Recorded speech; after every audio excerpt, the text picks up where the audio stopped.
It was a cold, quiet night in Boston. St. Patrick's Day had just come to an end, and the city still pulsing with revelry. It was all starting to begin to settle into silence. But inside the stately walls of Isabella Stewart Gardner Museum, history was about to be rewritten.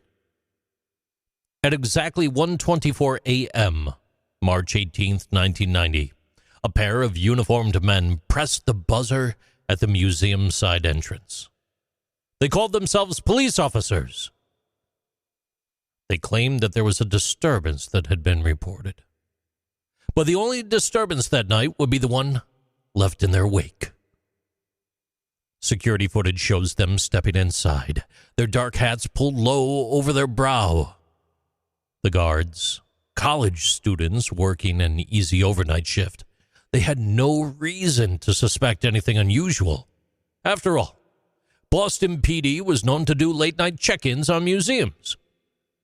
But the moment that the two officers crossed the threshold, the ruse took a terrifying turn. Within seconds, one of the guards was ordered against the wall. "You look familiar," one of the imposters muttered. "I think we have a warrant for your arrest." The next moment, duct tape, handcuffs, they all snapped into place. The guards were marched into the basement where they were bound and gagged.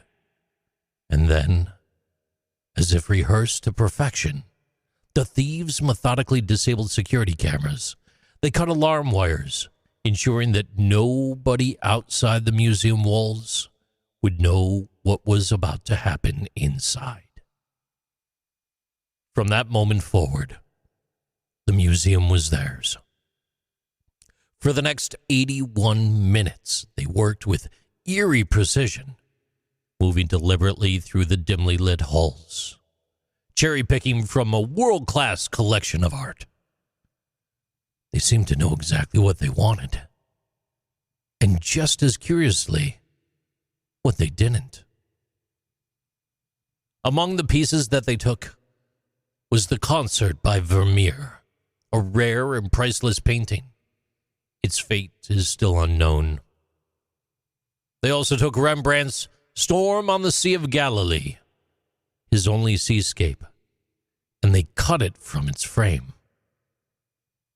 They took 5 sketches by Degas, valuable, but not the most expensive works in the room, and also a finial from a Napoleonic flag, a very odd and seemingly random choice. But they left behind even more. A painting by Raphael, untouched. A Michelangelo sketch, ignored.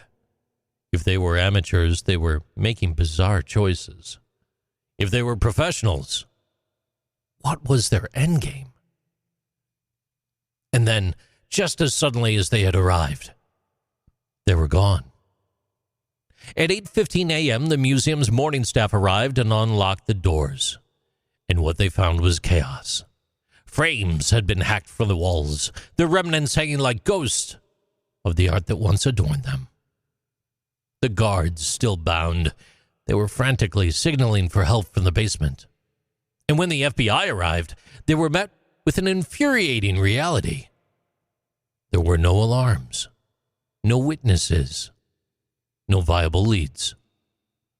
The security footage, a grainy, barely useful relic of 1990s technology, provided little insight beyond the disguised figures who had walked in through the front door. And as the weeks turned into months, and months into years, the silence around the case became deafening. But the questions only grew louder. Who stole the Gardner treasures?